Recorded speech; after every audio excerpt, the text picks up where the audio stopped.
No pictures. Top pictures. രാവിലെ നമുക്ക് ഇപ്പോൾ ടൂറിനൊക്കെ പോകുമ്പം ഉണ്ടാക്കാൻ പറ്റുന്ന ഈസി ബ്രേക്ക്ഫാസ്റ്റുകൾ കാണിച്ചു തരാം. ഇതുപോലെ ഒരു റാപ്പ് വാങ്ങിക്കുക. റാപ്പ് വാങ്ങിച്ചതിന് ശേഷം നമ്മൾ വീട്ടിൽ നിന്ന് ബീഫ് ഉണ്ടാക്കിക്കൊണ്ട് വരിക. ജസ്റ്റ് ഒരു തക്കാളി സവാള അരിഞ്ഞിട്ടു, മയോണൈസ് അല്ലെങ്കിൽ മയോ പെരി പെരി വയ്ക്കുക.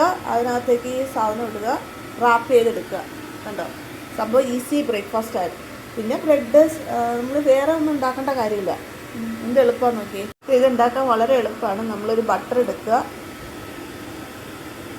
അതിൻ്റെ അടിയിൽ ഇച്ചിരി ബട്ടർ കൊടുത്തിട്ട് ഈ സംഭവം ഇടുക. നമ്മൾ മിക്സ് ഇവിടെ തയ്യാറാക്കി വെച്ചിട്ടുണ്ട്. ഈ മിക്സ് ഞാൻ പറഞ്ഞത് വീട്ടിൽ ഇത് ഉണ്ടാക്കിക്കൊണ്ട് വരുവാണ്. നമ്മളത് ആഡ് ചെയ്തത് ജസ്റ്റ് സവാളയും തക്കാളിയും മാത്രമാണ്. അത് ഇതിനകത്തേക്ക് സ്പ്രെഡ് ചെയ്യുക. എന്നിട്ട് റാപ്പ് ചെയ്യുന്നത് ഞാൻ കാണിച്ചു തരാം.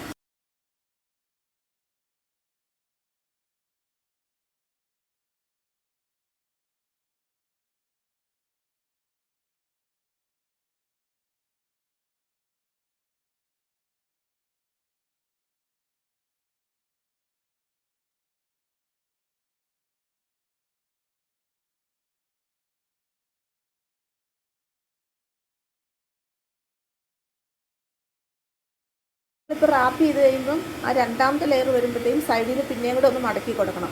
അവസാനത്തെ ആ ലെയർ അങ്ങനെ തന്നെ ഇരിക്കാൻ വേണ്ടി നമ്മൾ ആ ലെയർ ഇച്ചിരി ഒന്ന് കട്ടി വെപ്പിക്കണം. അത് ഇച്ചിരി അതിനകത്ത് വെച്ചാൽ മതി. ചീനച്ചട്ടിയിൽ വളരെ ചെറിയ ഒരു തീയിലാണ് ഇട്ടിരിക്കുന്നത്, ഒന്നിലാണ് ഇട്ടിരിക്കുന്നത്. അത് നമ്മുടെ കൈ പൊള്ളുമെന്നൊക്കെ എല്ലാവരും ചോദിക്കും.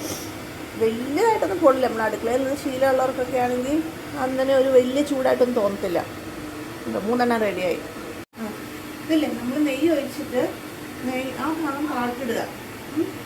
എന്നിട്ട് നമുക്ക് നെയ്യുടെ ഭാഗത്താണ് ഈ സാധനം ഫില്ലിങ് എല്ലാം ചെയ്യേണ്ടത്. മറിച്ചിടുമ്പോൾ നെയ്യ് മെയിൻ അതിനകത്ത് വരും.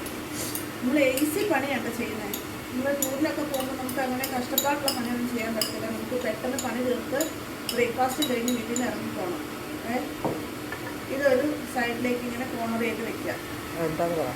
അതിനകത്തുള്ളത് ബീഫ്, ഇച്ചിരി സവാള മുക്കിയിട്ടത്. ഇവിടെ മറ്റേ ഇലക്കൊന്നും വലിയ താല്പര്യമില്ല ഫെലിക്സിനാണെങ്കിലും പിള്ളേർക്കാണെങ്കിലും. അപ്പം ഞാൻ ജസ്റ്റ് ബീഫും ഇച്ചിരി സവാള മുക്കിയതും തക്കാളി ഇതേ ഉള്ളൂ. ഇത് മയോണൈസ് ഇച്ചിരി ഇട്ടു.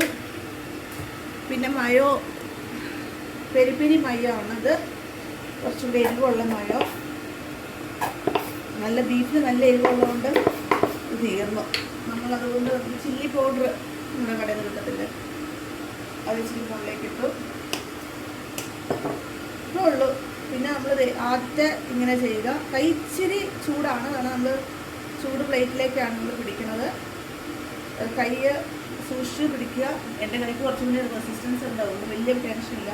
പിന്നെ ഒന്നിലായിട്ടിരിക്കുന്നത് റാപ്പ് ചെയ്ത് ലാസ്റ്റത്തെ റാപ്പിൽ ഇച്ചിരി നേരം ഇതിനെ വെക്കണം. എന്നാലാണ് ആ അടിഭാഗം ഇച്ചിരി കട്ടിയായിട്ട് അത് തുറന്നു പോകാതിരിക്കത്തുള്ളൂ. കഴിഞ്ഞു. എന്നിട്ട് ഇതെടുത്ത് പാത്രത്തിലേക്ക് മാറ്റുക. തീർന്നു.